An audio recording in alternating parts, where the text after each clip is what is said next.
Hello guys, welcome to our YouTube channel education net aspirants.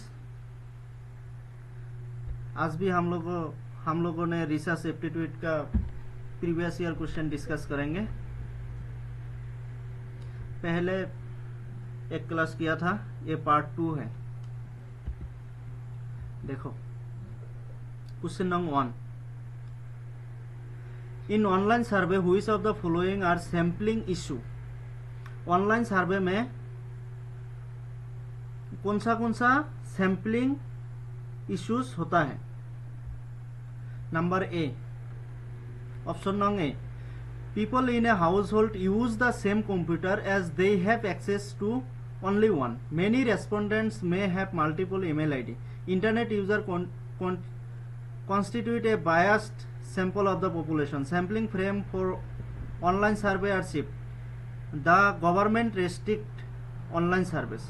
Choose the most appropriate answer from the option below. देखना कौन सा option होता है। ए number option क्या दिया है, people in a household use the same computer as they have access to only one. Household में जितना भी पीपल है सब लोगों ने एक ही कंप्यूटर यूज करता है एंड एक ही बार एक्सेस किया है। That is a issue for online sampling, online survey. Many respondent में हैव मल्टीपल ईमेल आईडी। जो जितना बहुत सारा रेस्पोंडेंट है जिन लोगों के पास एक से ज्यादा ईमेल आईडी होता है, तो उन लोगों ने क्या करता है, एक से ज्यादा ईमेल आईडी से रेस्पॉन्स देता है, वो भी एक प्रॉब्लम होता है। Internet user constitute a biased sample of the population, ये भी है, बायस्ड सैंपल कॉन्स्टिट्यूट हो जाता है। Sampling frame from the survey are cheap, ये तो नहीं होता है। ऑनलाइन सर्वे कैसे चीप होगा, प्रिजर्व कैसे होगा, ये तो नहीं होगा। The government restrict online survey, government online survey में कोई रेस्ट्रिक्शन नहीं दिया है, रेस्ट्रिक्ट नहीं किया है, सो ये भी नहीं होगा। तो इसमें से डी एंड ई नहीं होगा एंड आंसर होगा A B and C. A B and C एक number answer.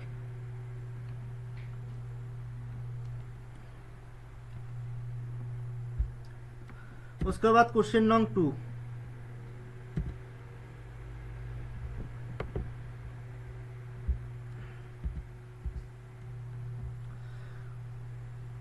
Given below are two statements. Statement 1, t-tests are appropriate only when dependent variable being measured are continuous.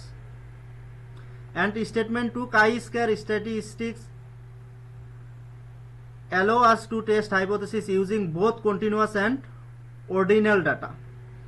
देखो statement 1 में क्या दिया है, t-tests are appropriate only when the dependent variable being measured are continuous. Yes, t-test एक parametric test होता है, parametric test. और parametric test में क्या होता है, कॉन्टिन्यूअस वेरिएबल और कॉन्टिन्यूअस डाटा यूज होता है। इसमें पैरामीट्रिक टेस्ट में basically interval and ratio scale use होता है। तो ये तो स्टेटमेंट 1 तो करेक्ट है। Statement 2, chi square statistics allow us to hypothesis using both continuous and ordinal data, it is false. क्योंकि काई स्क्वायर एक नॉन पैरामीट्रिक टेस्ट होता है एंड नॉन पैरामीट्रिक टेस्ट में only nominal and ordinal data use किया जाता है।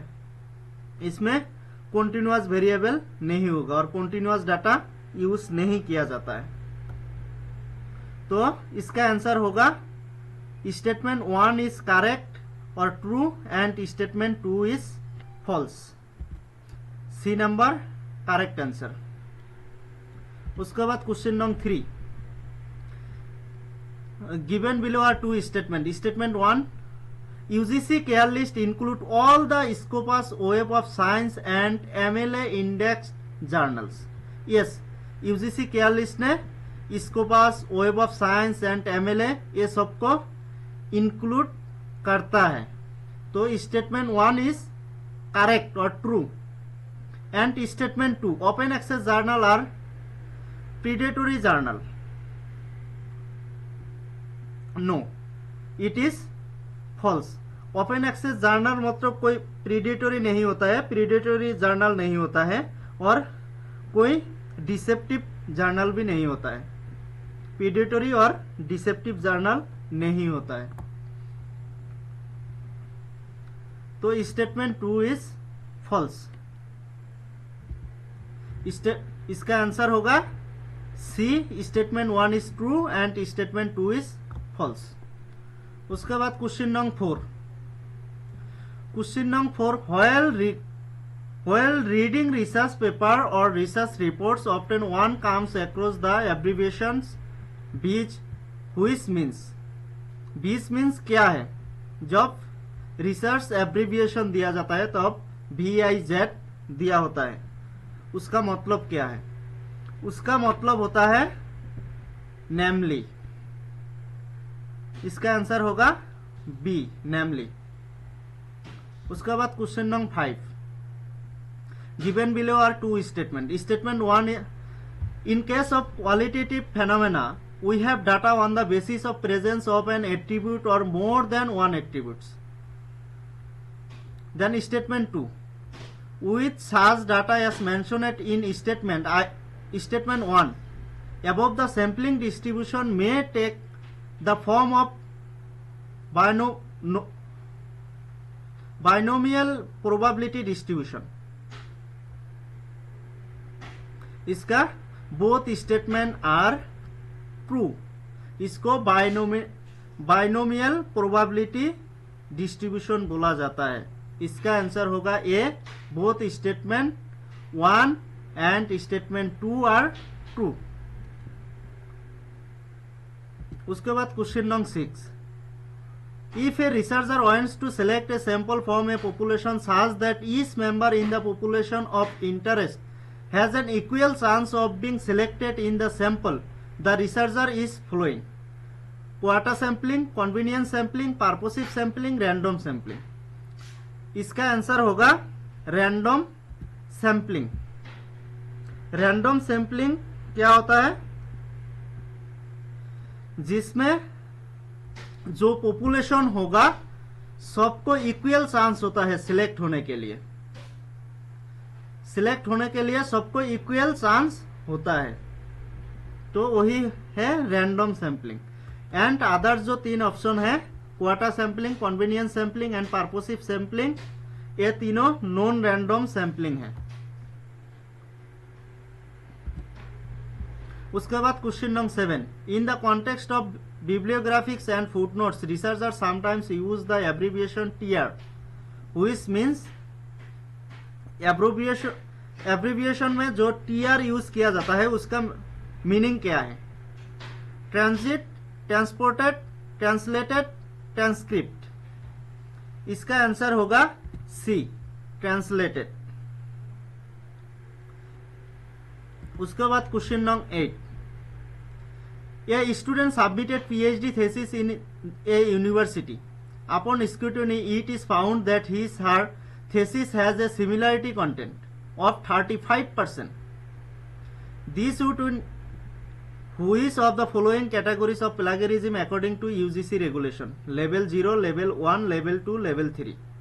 Question ने क्या बोला है कि एक स्टूडेंट ने PhD थेसिस सबमिट करने के लिए गया है यूनिवर्सिटी में, तो उसका जो थेसिस है उसमें 35% कंटेंट सिमिलर है। तो यूजीसी गाइडलाइन के अकॉर्डिंग कौन सा लेवल ऑफ प्लेगरिज्म में आएगा? ये आएगा लेवल 1। इसका आंसर होगा बी, लेवल 1। जो यूजीसी गाइडलाइन है उसमें सारी लेवल दिया हुआ है। लेवल 0 फर्स्ट लेवल है, level 0 up to 10% similarity of content, ये होगा लेवल 0। 10% कंटेंट अगर सिमिलर है किसी और थेसिस के साथ और किसी और के साथ, तो वो होगा लेवल 0 प्लेगरिज्म। एंड लेवल 1 होगा 10% to 40% similarity of content and level 2 होगा 40% to 60% similarity of content and level 3 होगा 60% to above similarity of content. यह याद रखना लेवल। उसका बाद question number 9, the part of research paper that gives an overview of the field to be investigates and the investigator's hypothesis about the research outcome is called। जो कौन सा field में investigate किया जा रहा है एंड इन्वेस्टिगेटर का जो हाइपोथेसिस होता है उसके बारे में ओवरव्यू देता है, उसको क्या बोला जाता है? Abstract, introduction, result, method. देखो इसको बोला जाता है इंट्रोडक्शन, क्योंकि एब्स्ट्रैक्ट में क्या होता है, होल रिसर्च पेपर का एक ओवरव्यू दिया जाता है एब्स्ट्रैक्ट में। इंट्रोडक्शन में उसका जो रिसर्च फील्ड है, इन्वेस्टिगेशन फील्ड है, उसके बारे में ओवरव्यू दिया जाता है। रिजल्ट में तो फाइंडिंग्स दिया जाता है एंड मेथड जो रिसर्च मेथड होगा। उसके बाद लास्ट क्वेश्चन नंबर 10, ये study in which a group of participants is observe and measured over a period of time refers to longitudinal research, archival research, cross sectional research, correlational research. जे कोई भी study जिसका एक participant के ऊपर, same group of participant के ऊपर कुछ टाइम बाद फिर से चेक किया जाता है और कुछ टाइम बाद फिर से चेक किया जाता है, over a period of time measure किया जाता है, उसको बोला जाता है लॉन्गिट्यूडनल रिसर्च। इसका आंसर होगा ए, लॉन्गिट्यूडनल रिसर्च। लॉन्गिट्यूडनल रिसर्च में क्या होता है, डाटा कलेक्ट किया जाता है from same subject but at different time. Same subject के ऊपर डिफरेंट टाइम में डाटा कलेक्शन किया जाता है। एंड आर्काइवल रिसर्च क्या होता है, जिसमें इन्वेस्टिगेशन और इंफॉर्मेशन गैदर किया जाता है from archival source. Archival source क्या होता है, like documents, records, manuscript, photographs, historical artifact, ये सब जो होता है ये सब आर्काइवल सोर्स होता है। उसके बाद क्रॉस सेक्शनल रिसर्च क्या होता है, लॉन्गिट्यूडनल का ऑपोजिट होता है। इसमें डाटा कलेक्ट किया जाता है सेम टाइम पे बट डिफरेंट सब्जेक्ट से। लॉन्गिट्यूडनल में same subject different time, but cross sectional में डिफरेंट सब्जेक्ट सेम टाइम। उसके बाद कोरिलेशनल रिसर्च में क्या देखा जाता है, रिलेशन, टू और मोर वेरिएबल्स के बीच का जो रिलेशनशिप है उसको एग्जामाइन किया जाता है कोरिलेशनल रिसर्च में। आज के लिए इतना ही।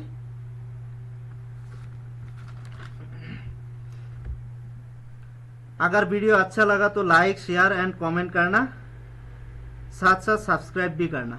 Thank you.